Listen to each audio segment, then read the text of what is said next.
Hey everybody, welcome to our continuation here into Module 6 in Lesson 6-2, and I'm starting on page 285 as we're talking about using an angle-side congruence. This is the case where we have the side that is not included, so let's make a note of that, non-included side. So it means we might have two angles, but we're not picking the side that's between them, we're picking another one in the triangle. So as we look at example 2, we're being asked to use the angle-side theorem to prove the given triangles are congruent. And notice the setup here is we've got these little bubbles and arrows and everything. That should be a dead giveaway that we're working with what's called a flowchart proof.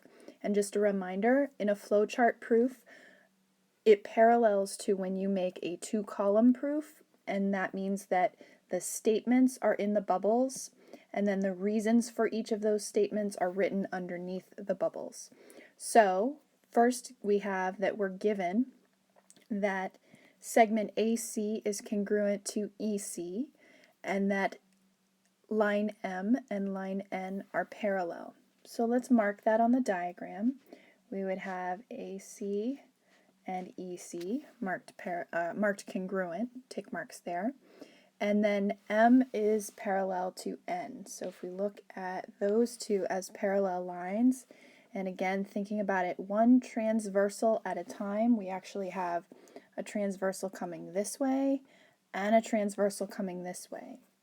So if we use the BD transversal, we can get alternate interior angles here and here. And that's angle B and angle D, as you can see. So there's that part of the flowchart proof. And then using the other transversal, AE as the transversal, you can get that we have angle E and angle A are congruent.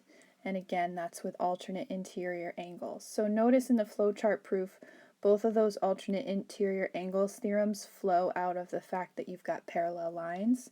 So there's your givens, there's your angles, and now that we're looking at the diagram, we can see two angles and then a side that is not the one in between those two angles. So a non-included side, here CE is the non-included side. And then the bottom triangle we have angle B and angle A, and angle AC is, side AC is the non-included side. So that is the angle-side triangle congruence theorem for our final statement, which says what we are asked to prove, which is that the triangles ABC and EDC are congruent. Okay, so let's see if we can fill in the flowchart proof here for part B of Explain 2. I'm going to zoom in a little bit so it's a little neater and easier to see as we write here. First off, given that CB is parallel to ED, so let's go mark that on the diagram. CB is parallel to ED, so there's our angle markings. Also given that AB is parallel to CD, so we're going to put another parallel marking coming this way.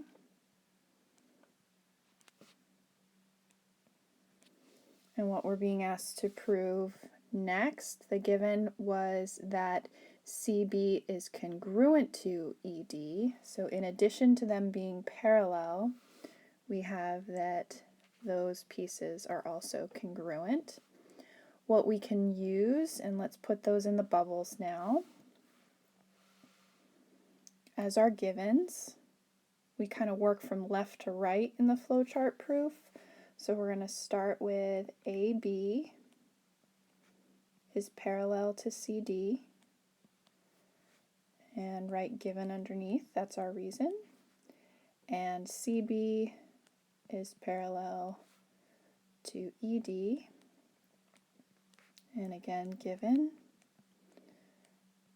And then those are going to lead into some angle congruences, but the other given that we have, which is not following from those parallel markings, is that CB is congruent to ED,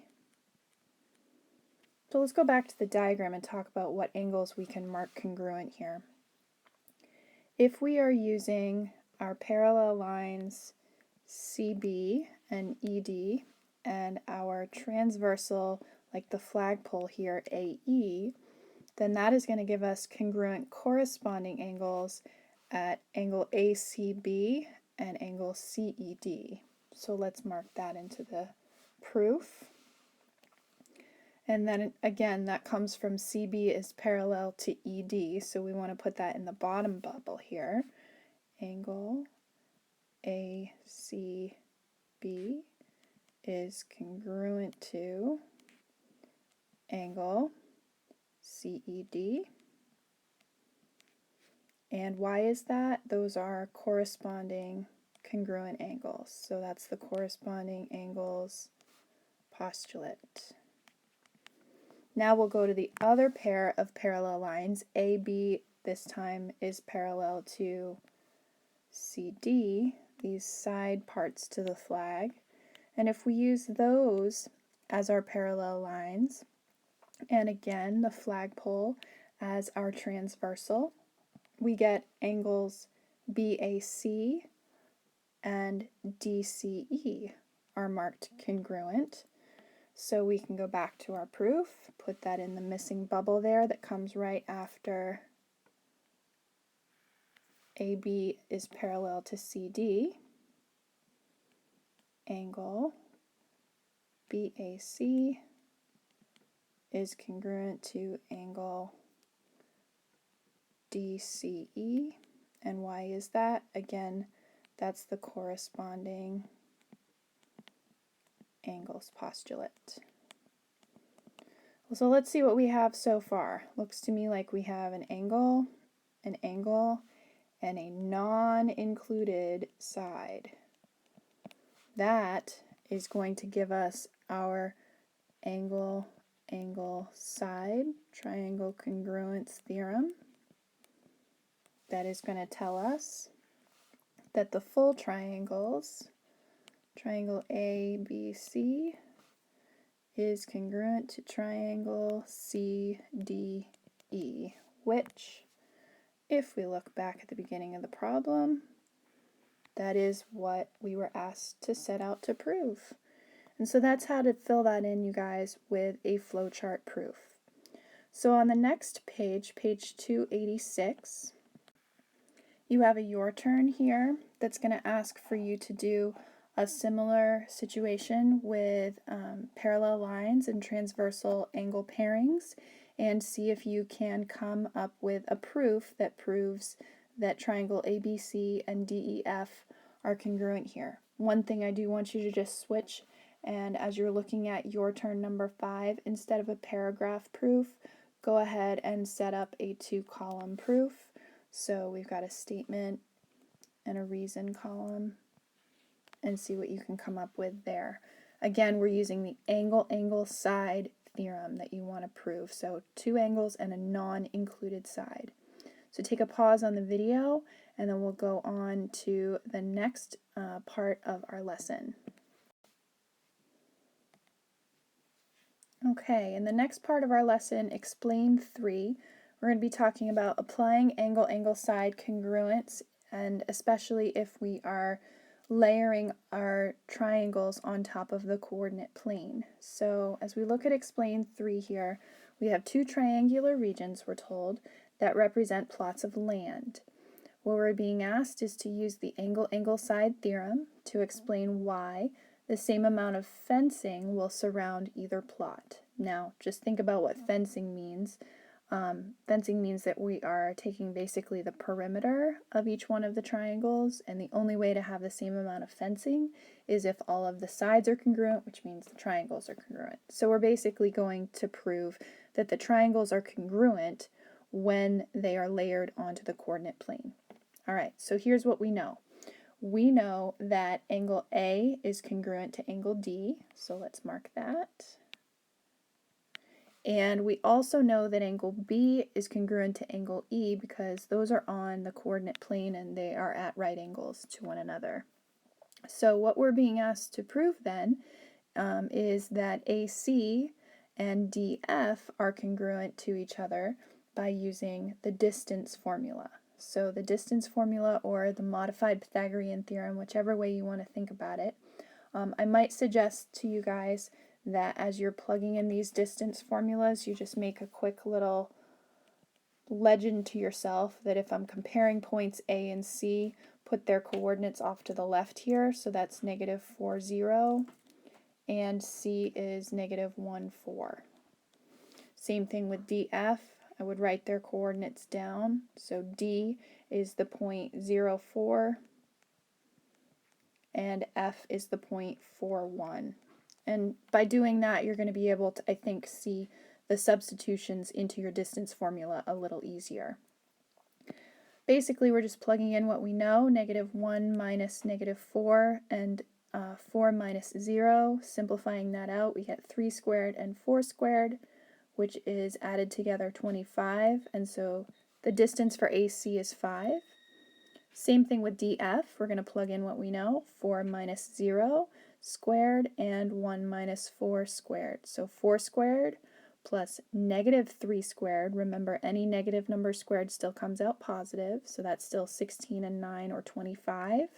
And then that distance is also 5.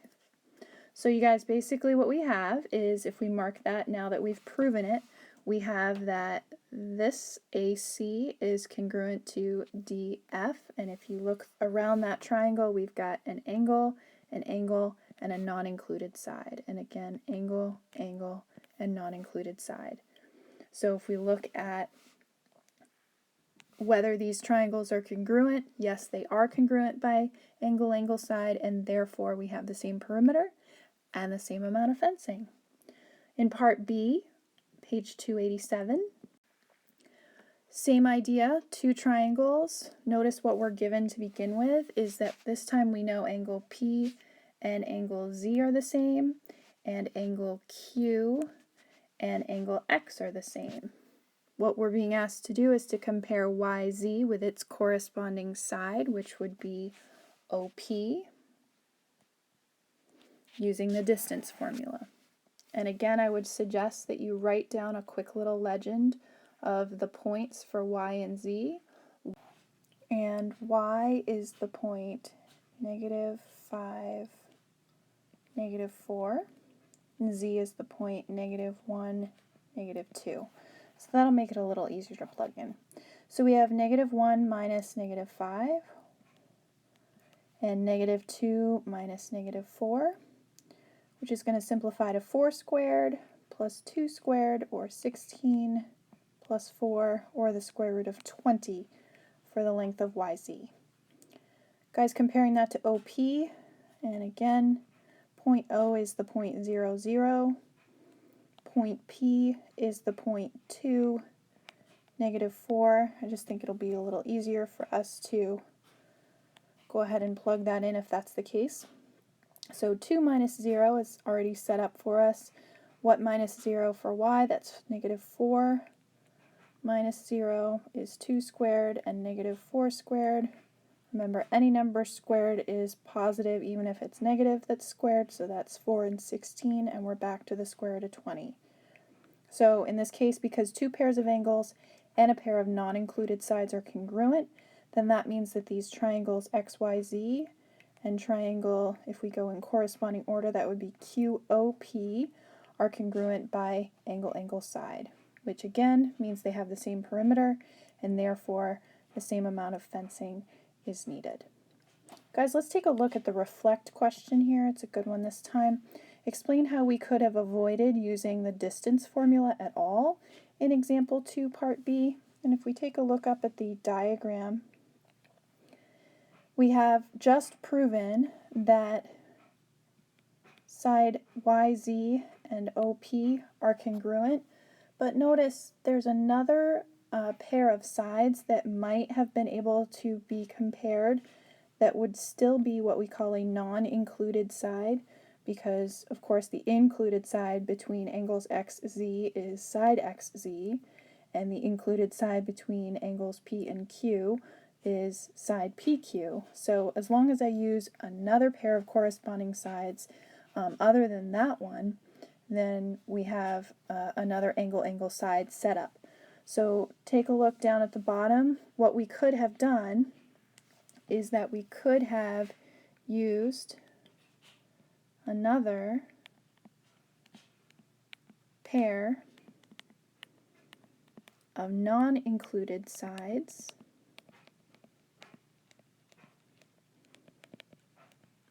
and in this case that would have been XY and QO. And both XY and QO being horizontal and vertical distances means I really just could have counted those out on the blocks on the grid rather than using the distance formula. So count the horizontal and vertical distances. So it's good to just take note of that because sometimes you might have examples where one side runs along a horizontal or a vertical line on the grid, and that saves you a little bit of work. Alright, on the next page, page 288, would like you to work on your turn number 7 and 8 here before you come back to class. Refer to the diagram to answer the questions. Notice what you're told is that angle A and angle D are congruent, and angle B and angle E are congruent. And 7 asks you to use BC and EF to show that the triangles are congruent. 8 asks you to use AC and DF. So 2 different pairings each time, but you're going to be working with the distance formula again, just like in the last part of the video. We'll see you guys next time.